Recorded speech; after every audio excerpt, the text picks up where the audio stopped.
ہمارے یہاں بہت ظلم ہوتا ہے، ہمارے معاشرے میں اللہ معاف فرمائے، عورت پہ بہت ظلم ہوتا ہے، سچ کہہ رہا ہوں میں، اس میں کوئی شک نہیں کہ معاشرے میں عورت کا بگاڑ بہت ہو گیا ہے، لیکن عورت پہ ظلم بھی بہت ہوتا ہے، ٹھیک ہے نا؟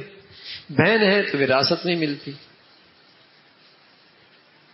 وہ بھائیوں سے لے ہی نہیں سکتی، بولے تو اس کا مطلب بھائیوں کی دشمنی کرنا،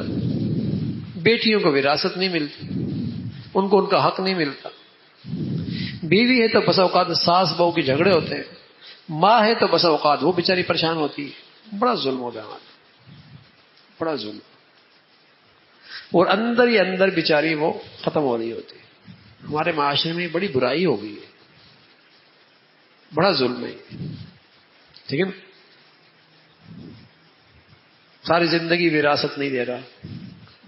مزے کر رہے ہیں، اور بہن بیچاری ترس رہی ہے، بیٹوں کو دے دیا بیٹی کو نہیں دیا،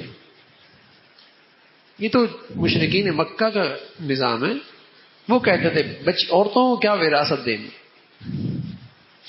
وراثت تو اس کو دیں گے جو گھوڑے پہ سوار ہو سکے اور جنگ کر سکے، بیٹیوں کو کیوں وراثت دیں؟ ہمارے معاشرے میں بڑا ظلم ہے، اور اچھے خاصے دینداروں میں بھی ہے، انصاف نہیں ہے، حالانکہ شریعت تو یہ کہتی ہے کہ آج والد کا انتقال ہوا، آج وراثت تقسیم کرو،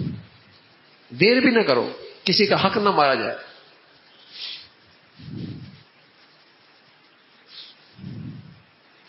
تو بڑی ظلم کی شکلیں ہمارے معاشرے میں، پھر ظاہر بد دعائیں لگتی ہیں، بہنوں کی دعائیں لگتی ہیں، بیٹیوں کی دعائیں لگتی ہیں، عورتوں کی دعائیں لگتی ہیں،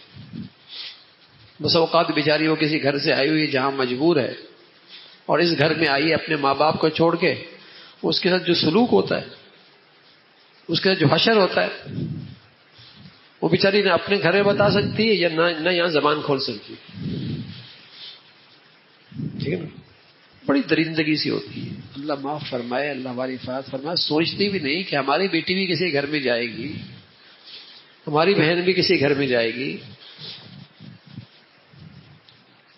تو یہ ظلم کی شکلیں ہمارے معاشرے میں، جب ظلم ہوگا تو ظاہر ہے اس کے نتائج بھی آئیں گے۔